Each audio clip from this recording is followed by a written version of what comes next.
हमारा स्वभाव तभी बदलेगा जब हम तीव्रता पूर्वक भजन में लगेंगे। एक महीने में एक बार गुस्सा हो गया तो समझो उस महीने का भजन ढक गया। 12 बार गुस्सा आ गया तो पूरे साल का क्या बचा। अच्छे से गुस्सा आया तो 1 महीने का फल मिट गया। संत जन बावरे थोड़े होते हैं क्या, मारो तो भी शांत, डांटो तो भी शांत। जो प्रतिकूल है अगर उसको उत्तर दिया तो प्रतिकूलता और बढ़ जाएगी। इसलिए कहा उमा क्षमा साप्ते भारी, अपने कर्म जाए अपकारी। जो तुम्हारा अपकार करे उसे क्षमा कर दो। तुम्हारी क्षमा ही उसके लिए सर्प से भी भारी दंड बन जाएगी। तुम्हारा भजन बचेगा और उसे फल अपने कर्मों का मिलेगा। छोड़ो उसे, शांत रहो। कोई कुछ कहे तो नम्रता से मृदु स्वर में उत्तर दो। जीवन सावधानी से व्यतीत करो। जिससे संबंध नहीं उससे बात मत करो।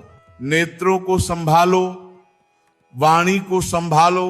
रास्ते में श्री हरिवंश का नाम लो और जहां ध्यान भटके उधर से मुंह फेरो।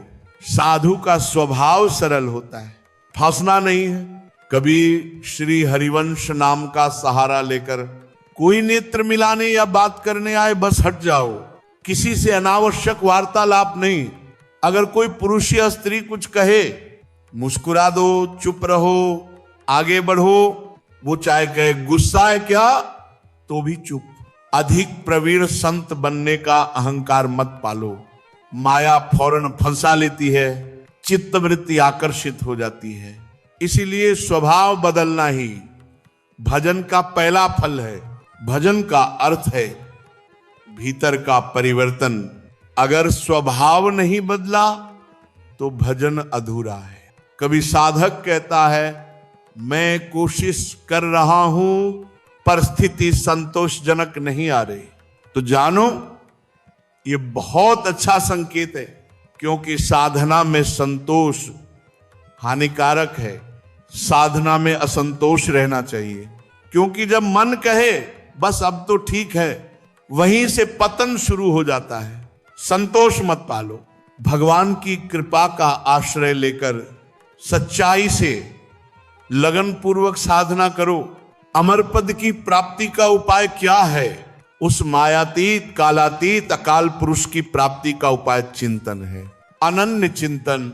भगवान का नाम, रूप और गुण का चिंतन। युद्ध जैसे कर्म में भी भगवत स्मरण हो सकता है, तो हर कर्म में हो सकता है। निरंतर भगवत स्मरण ही अमर पद का उपाय है। अगर चिंतन में अंतर पड़ा तो उतना ही अंतर अमर पद में पड़ गया। वेश की बात करें, वेश धारण करना आवश्यक नहीं। वेश साधना का साधन है, साध्य नहीं। वेश हो और भजन न हो तो नरक मिलेगा। वेश न हो और भजन हो तो भगवत प्राप्ति होगी। अंदर भजन हो तो बाहरी रूप मायने नहीं रखता, पर अगर वेश है और भीतर संसार तो पतन निश्चित है। वेश का महत्व तभी है जब उद्देश्य शुद्ध हो। वेश मिला है, इसका अर्थ है भगवान ने अवसर दिया है। अब भूलना नहीं, भगवत प्राप्ति इसी जन्म में करनी है। अब बात आती है सोते हुए जप की। कहा जाता है 24 घंटे जप करो, तो सोने में तो 6 घंटे चले गए। वो कैसे? यदि सोते समय नाम जप करते हुए निद्रा आई तो वो भी भजन माना जाएगा। जैसे मरते समय नाम ले लिया तो जीवन का सब कुछ उसी में समा गया, वैसे ही सोते हुए नाम जप करते हुए नींद आई तो निद्रा नहीं, समाधि है, क्योंकि अंत क्षण में नाम था। इसीलिए जागरण और निद्रा दोनों भजन बन गए।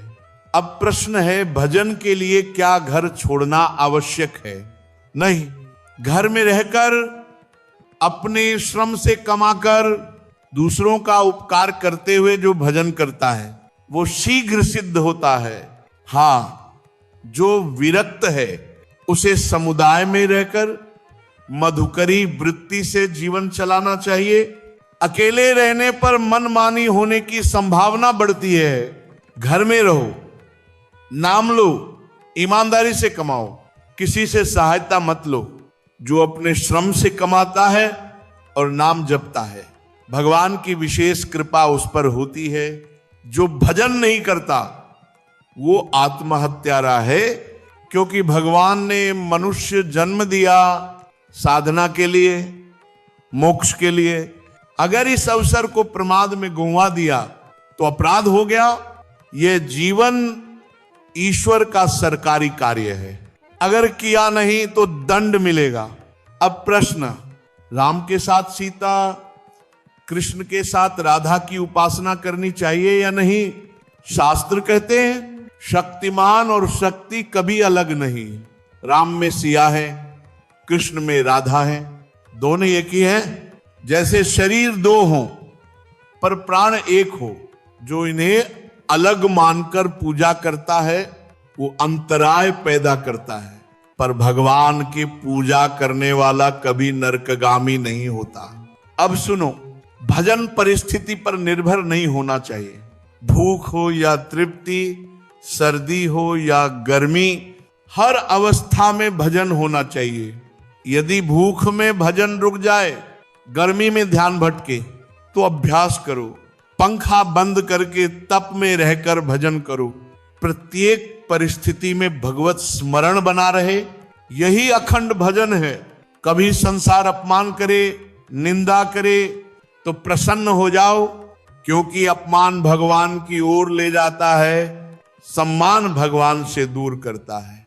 अहंकार से बचो, साधन का अहंकार भी पतन लाता है। माया बहुत बलवती है, ऋषि मुनि तक भ्रमित हो जाते हैं। 3 कारण साधक के भ्रष्ट होने के। पहला, साधना का अहंकार। दूसरा, साधना में पाखंड या दिखावा। तीसरा, भोगों का आकर्षण। यदि अपने साधन को प्रकट कर दिया तो साधना रुक जाएगी। इसलिए गुप्त रखो। जो साधन करता है वो अपनी साधना किसी को न बताए।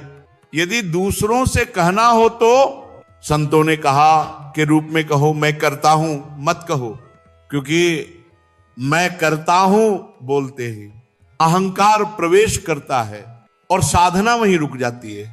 अगर मन में भाव उठे मेरा साधन अच्छा चल रहा है तो तुरंत स्मरण करो, ये गुरु कृपा है, भगवान की कृपा है। संकल्प विकल्प उठते हैं तो उन्हें पूरा मत करो, भले शुभ हो या अशुभ, बस जप में लीन रहो। जो उठे उसे अनदेखा कर दो। नाम जप करते रहो, नाम से ही वे संकल्प नष्ट हो जाते हैं। भजन का लक्ष्य संकल्प रहित स्थिति है, जहां केवल नाम रहे और बाकी सब विलीन हो जाए। एक भी श्वास व्यर्थ न जाए, एक भी क्षण खाली न जाए, नाम चलता रहे निरंतर। जब हृदय शीतल हो जाए तो कोई गाली दे, कोई ताना मारे, तब भी भीतर शांति बनी रहे। यही भजन का वास्तविक फल है। स्वभाव में परिवर्तन।